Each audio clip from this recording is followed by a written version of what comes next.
네, 다음으로, 우리한테 아주 익숙하게 잘 알려져 있는 이제 아르키메데스 원리에 대해서 이제 알아보도록 하겠습니다. 이제 아르키메데스 원리에 대한 일화는, 설화는 이제 매우 이제 유명해가지고, 이제, 여러분들도 모두 다 알고 있을 거라고 이제, 생각을 합니다.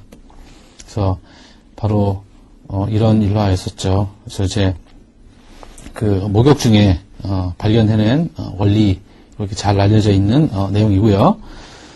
이거는 이제 액체의 이제 일부, 아르키메데스 원리라고 하는 것은 이제 액체 일부라든지 또는 이제 전체가 담긴 물체가 잠김으로 인해서 유실된 액체의 무게와 동일한 크기의 힘이 발생을 하고 그거에 의해서 이제 떠오르게 되는 것이다. 즉 이제 물이 이제 넘쳐난 액체의 무게와 동일한 크기의 힘이 반대로 작용한다라고 하는 것이 되겠고요.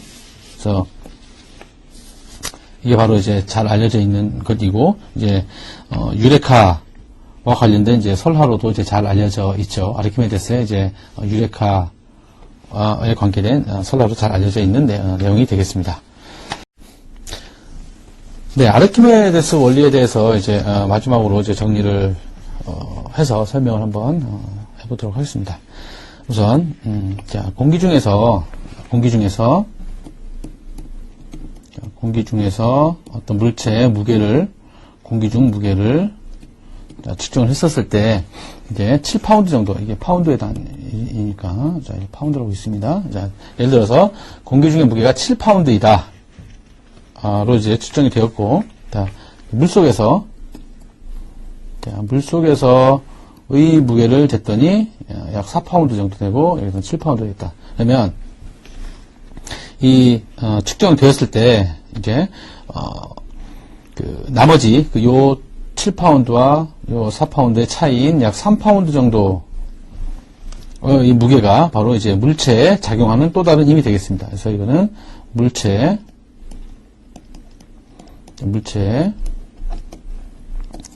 작용하는 또 다른 힘이 되겠고, 이 힘을 앞에 예제 문제에서 풀었었을 때 이제 B라고 이렇게 표현했었습니다. 그래서 왜 갑자기 B로 이렇게 썼느냐 하면 바로 이 힘이라고 하는 게 우리가 많이 부르고 있는 부력이라고 하는 것 때문인 거죠. 그래서 물체를 떠받들고자 하는 그 힘이 바로 이제 부력이라고 이렇게 표현을 하고, 그래서 그렇기 때문에 이제 여기에 있는 이 앞글자를 따서 B라고 이렇게 표시를 한 것이었습니다. 그래서 아무튼 예제 문제에서는 또 부력이라고 표현하지 않고 그냥 물체에 작용하는 또 다른 힘으로 이렇게 표현을 했었고, 이 부력이라고 하는 것을 바로 모든 물체의 밀도를 가지고 있는 모든 물체라고 하는 것은 또 다른 밀도가 있는 곳에서는 다른 힘이 작용이 된다. 즉 가라앉는 힘 말고 또 다른 뜨게 하는, 이거는 바로 뜨게 하는 힘으로 우리가 잘 알려져 있죠. 그래서 어떤 물체가 이제 가라앉는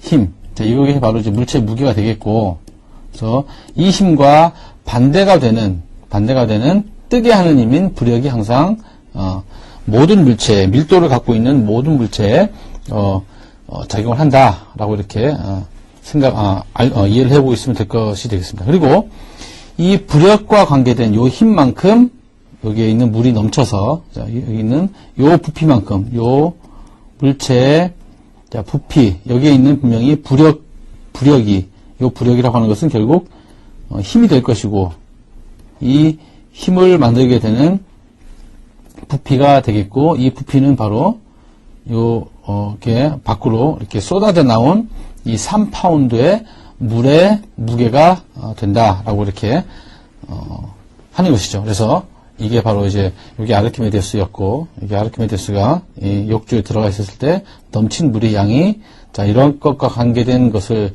봤었을 때 이 현상을 보고 이렇게 아까 앞에 있는 예제처럼 실험적인 그런 걸 통해서 밀도를 구함으로써 이 아르키메데스의 원리가 설명이 되었다라고 하는 얘기가 되겠습니다. 네, 그러면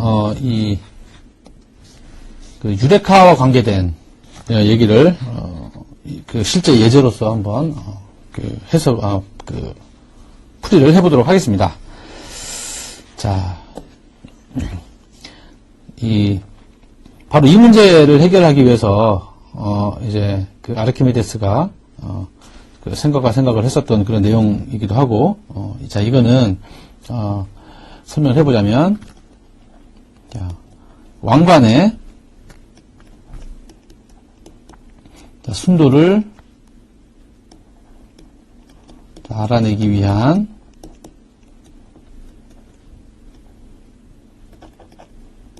실험 계략도가 되겠습니다. 자, 다 알고 있는 것처럼 이제 왕이 이 왕관의 이 구성이 전부 순금으로 이루어져 있는 것이냐, 이걸 어떻게 증명해 보아라 라고 하는 그런 얘기가 됐었죠. 그래서 문제를 읽어보면, 자, 왕이 아르키메데스에게 이제 왕관이 이제 순금인지 이제 성분을 묻는 것이죠. 자, 성분. 자, 순금인지를 물었고, 자, 그는 이 문제를 풀기 위해서 왕관의 무게를 이제 공기중하고, 자, 공기중에서, 즉 이게 A번 그림이죠. 이제 공기중에서 측정을 하고 무게를 재고, 그리고 물속에서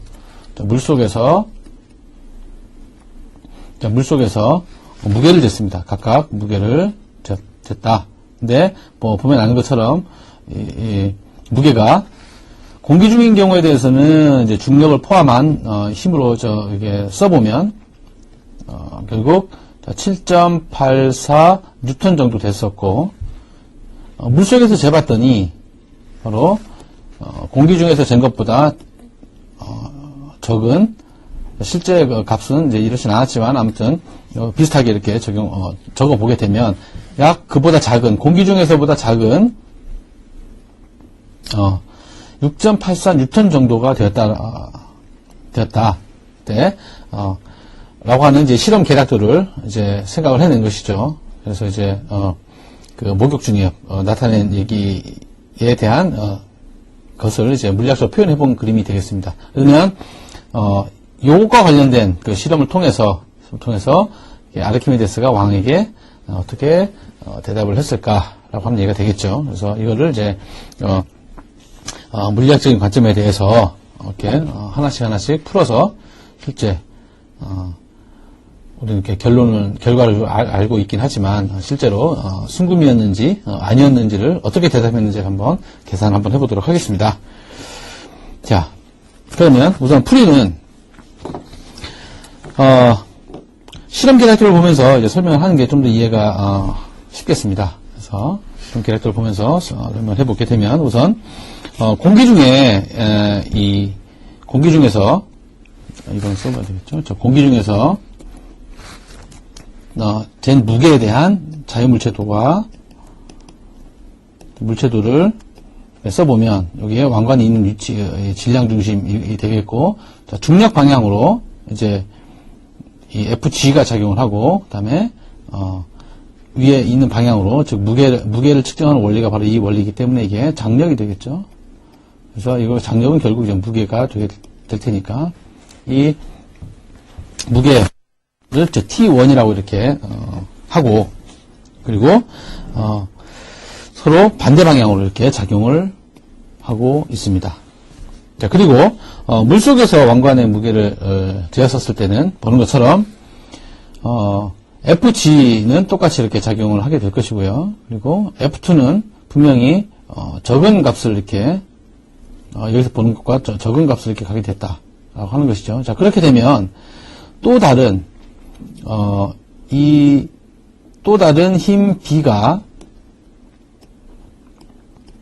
또 다른 힘이 바로 왕관에 작용한다라고 이렇게 이해를 할 수가 있겠습니다. 자, 그래서 이 또 다른 힘을 B라고 이렇게 표현을 해보면, 자유물체도는 보는 것처럼 같은 질량 중심에서 이렇게 T2와 이게 물속에서 쟀었을 때의 장력을 얘기를 하고, 그리고 원래 왕관이 갖고 있는 밑으로 내려가는 그 힘이 되겠고, 그리고 또 다른 힘인 B라고 하는 힘이 이렇게 작용을 한다라고 하는 것이죠. 결국 여기서 나타낸 것처럼 모든 이 자유물체도에 있는 모든 이 힘이 제로다라고 하는 얘기는 바로 저울이, 자, 무게를 재는 저울이 저울의 눈금이 이동하지 않는다라고 하는 그런 뜻이 되겠죠. 그래서 결국은 위쪽 방향으로는 B 플러스 T2가 될 것이고, 아래쪽 방향으로 이 왕관의 무게는 바로 이거는 방향을 나타내는 그런 부호가 되겠죠. 자, 그래서 이 힘은 모두 여기에서처럼 똑같이 제로가 될 것이다 라고 하는 것이 되겠습니다. 자, 그러면 이때 요 위식으로부터 B라고 하는 것은 이제 또 다른 힘이죠. 자, 왕관에 작용하는 또 다른 힘은 바로 자, 이렇게 쓸 수가 있겠습니다. 자, 그러면 원래 7.84였었던 이 무게, 이 왕관의 무게하고 에다가 T2는 우리가 측정된 무게이기 때문에 요거의 차이가 바로 B라고 하는 것은 쉽게 이해할 수 있겠습니다. 그래서 이 값의 차이는 약 1N 정도가 된다라고 하는 것이죠. 그러면 과연 이 1N이라고 하는 이 값은 어디에서 나온 것이냐라고 보게 되면 바로 이 부피와 관계된 내용에서부터 이렇게 나올 수가 있는데, 이 또 다른 힘에 대한 부피를 이 또 다른 힘에 대한 부피를 한번 알아보게 되면, 자, 이 부피는 왜 알아보게 되느냐 하면, 이 힘은 결국 이 압력과 관계가 되고, 이 압력은 결국 힘과 그 힘과 면적 간의 관계이기 때문에 이 면적에 대한 이 크기가 바로 부피가 되기 때문에 자, 이렇게 생각을 해볼 수가 있는 것이죠. 그래서 이 왕관에 작용하는 그 또 다른 힘에 대한 부피를 이 정의에 의해서 생각을 해보면 바로 이 무게분의 이 부피라고 하는 것은 다 알고 있는 내용이긴 하지만, 자,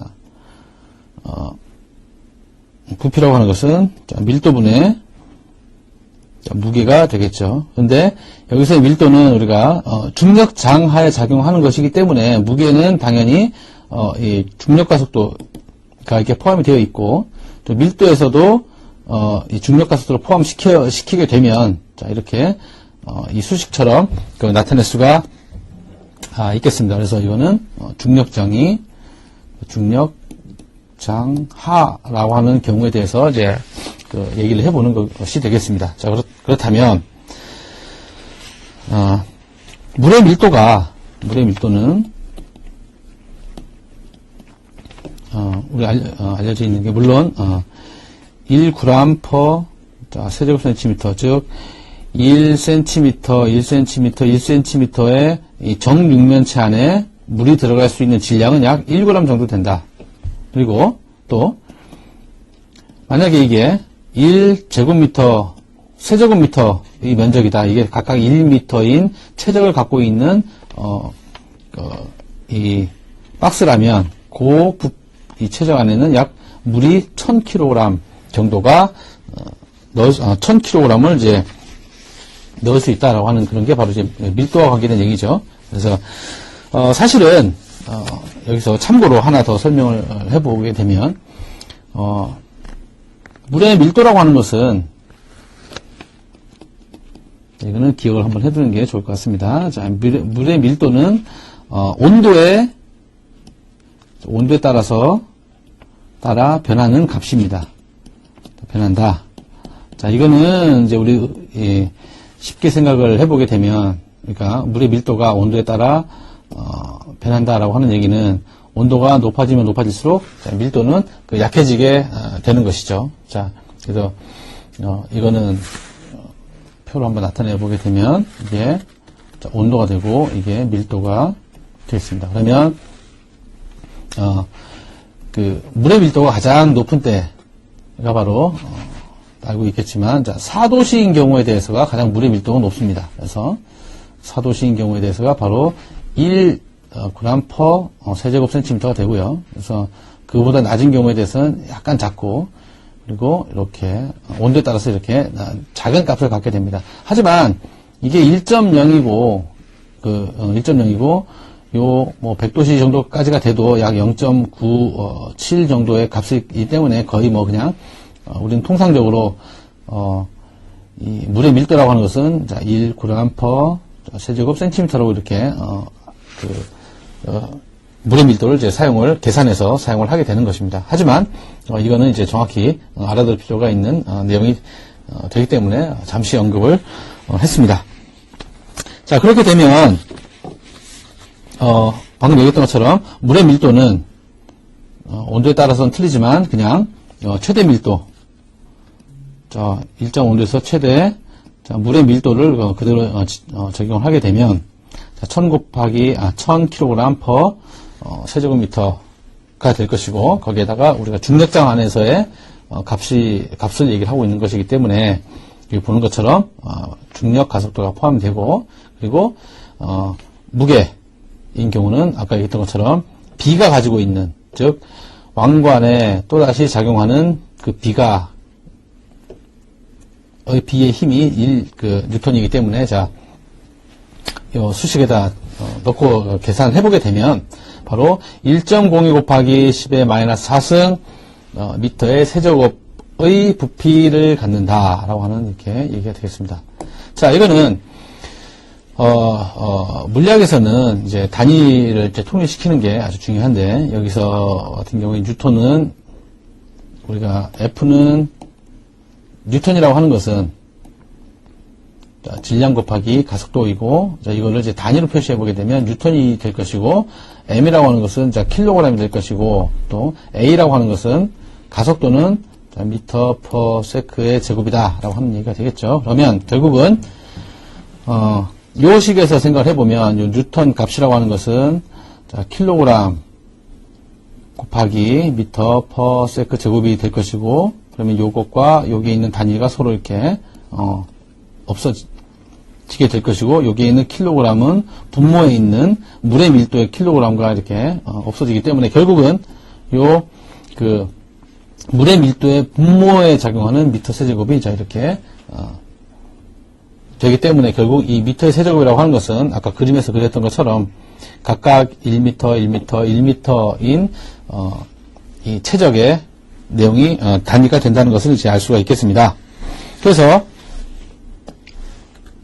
이거는 결국 다시 요 부피를 가지고 있는 것이라면 요 부피에 대한 이 밀도를 한번 구해보자. 자, 요 부피를 가지고 있는 것에 대한 밀도를 한번 구해보면, 자, 여기에 로우라고 읽는다고 했죠. 자, 로우, 이거 크라운의, 즉, 왕관의 밀도. 요거는 왕관의 밀도. 왕관의 밀도를 이렇게 보게 되면, 우리가 위에서 구했었던 이 부피하고 이 질량과의 여기서처럼 밀도는 다시 적어보면, 자, 부피와 질량 간의 비율이기 때문에, 그래서 이제 이 부피는 위에서 적용을 했었던, 자, 1.02 곱하기 10의 마이너스 4승 미터의 세제곱이고, 그리고 마찬가지로 중력장인 경우에 대해서는 이게 중력 가속도, 중력장의 값이 되겠습니다. 그래서 중력장의 값이 되고, 요 mg라고 하는, 이 mc라고 하는 것은 바로 공기 중에서 쟀을 때의 무게가 되겠죠. 자, 공기 중 무게가 되겠습니다. 이 무게는 결국 힘이 될 테니까. 자, 마찬가지로 아까 그 단위에 관계된 얘기를 할 때와 같은 이 단위를 적용시켜서 해보면 결국 우리가 구하고자 하는 이 크라운의 이 밀도라고 하는 것은 바로 7.84 곱하기 10의 3승 킬로그램 퍼 미터의 세제곱의 값을 으로써 이제 계산이 된다라고 하는 것이죠. 그래서 아르키메데스가 이러한 이제 계략도를 통해서 결론적으로 구해낸 왕관, 왕관의 구성인 금의 밀도를 계산했죠. 금의 밀도, 즉, 이 왕관에 포함된 금의 밀도를 이렇게 계산을 했습니다. 자, 이 계산된 값을 갖고 이제 왕에게 어떻게 말했을까요? 그래서 바로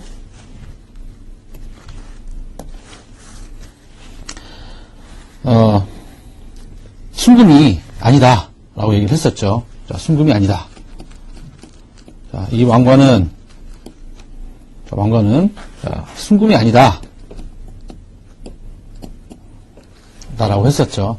자, 왜 그러냐 했더니 이 계산된 값은 이런 실험을 갖고 이제 계산을 해본 결과 좀 물속에서도 재보고 공기 중에서도 이렇게 재서 밀도를 계산을 해봤더니 7.84 곱하기 10의 3승 킬로그램 퍼 미터의 세제곱이 나왔다라고 했었고, 하지만 우리에게 알려져 있는 금의 밀도라고 하는 것은 이게 보였던 것처럼 19.3 곱하기 10의 3승 킬로그램 퍼 세제곱 미터라고 알려져 있죠. 그래서 여기서 계산돼서 나온 요 값 7.84와 비교했을 때 엄청 작은, 우리가 금인 경우에 대해서는 약 19.3 곱하기 10의 3승 킬로그램인데, 즉 아까 얘기했던 것처럼 이 정육면체를 생각을 했었을 때 19.3 곱하기 10의 3승 킬로그램을 요 안에 넣을 수 있는데 아르키메데스가 계산을 해본 요 밀도를 갖고는 요 똑같은 면적에 7.84 곱하기 10의 3승 킬로그램 정도만 채울 수 있다 라고 하는 얘기가 되는 것이죠. 즉 이 말은 불순물이 포함이 되어 있다 라고 하는 결론으로 이렇게 결론을 낼 수가 있고, 그래서 결국은 이 왕관은 순금이 아니다 라고 이렇게 왕에게 대답을 했다 라고 하는 얘기가 되겠습니다. 네, 다음으로 이제 가라앉지 않고 떠있기 위해서 이제 필요한 동력과 관계된 내용을 이제 설명을 해보도록 하겠습니다. 자, 이 사진은 이제 사해라고 이렇게 알려져 있는 곳에 이제 비교적 이제 가벼운 여성이 이제 바닷물에 떠서 누워 있는 이제 사진입니다. 그래서 이 사해는 알고 있는 것처럼 이제 염분이, 여기 있는 이제 염분이 있겠죠. 이 바닷물. 바닷물에 염분의 농도가 표면이, 바닷물이 있었을 때 이 표면 이 농도가 이 바닷물 이 밑에 있는 해수보다 약 200% 정도 더 그 농도가 크다고 합니다. 그래서 이 일반적인 그 바닷물보다 염분 농도가 즉 엄청 짜기 때문에 짜다고 이렇게 얘기할 수 있겠죠. 짜기 때문에 여기에는 생물들이 존재하지 않습니다. 존재하지 않아서, 존재하지 않는 게 아니라 존재하지 못하는 것이겠죠. 자, 존재하지 못해서, 그래서 데드시라고 해서 사해라고 이렇게 우리가 얘기를 합니다. 그래서 이거는 뭐 여러 가지 원인이 있지만, 아무튼 그거와 관련된 것도 이제 한번 개인적으로 이제 찾아보게 되면 아주 재미있는 내용이 될 수 있을 것 같습니다. 그러면 결국 이 사해에, 즉 이 동물이라든지 또는 이제 사람이 물에 가라앉을 것인가 또는 이제 떠 있을 것인가 관계된 문제가 바로 밀도에 의해서 결정이 된다라고 하는 것이죠. 밀도와 관계된 것이 됩니다. 그래서 이 밀도라고 하는 것은 결국 모든 이 물체가 가지고 있는 물리량으로 이렇게 알고 있습니다. 그래서 그러면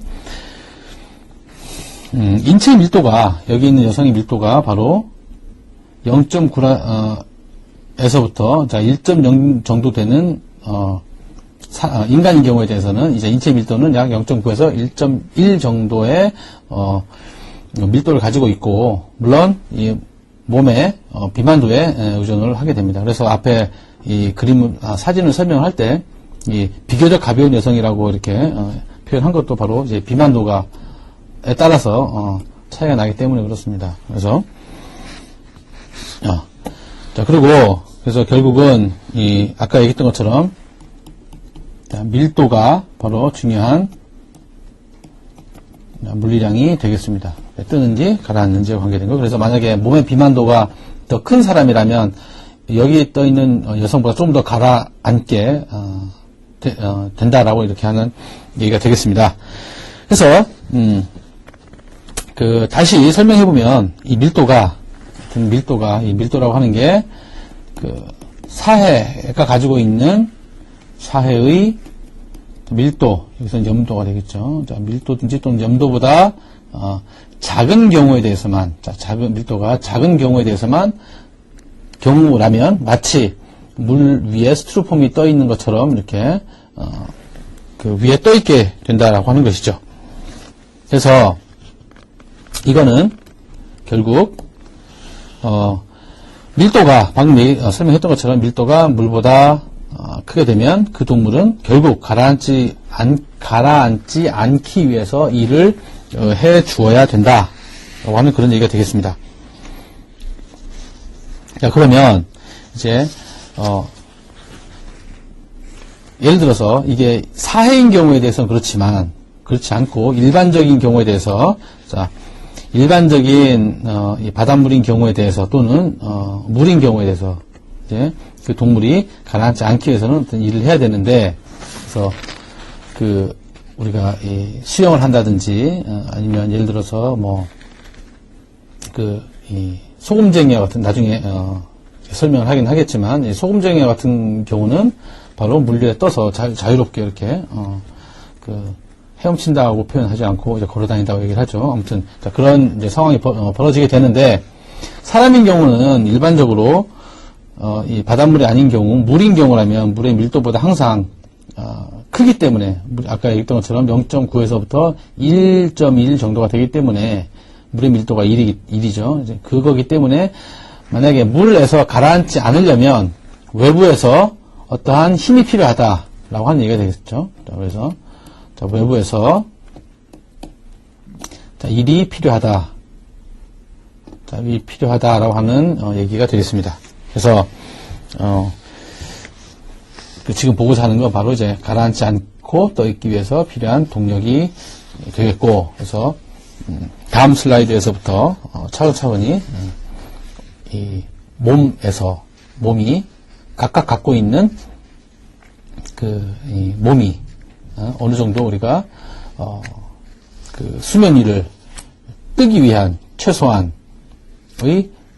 어느 정도의 일을 해야 되는지를 물리학적으로 이제 계산을 한번 해보도록 하겠습니다.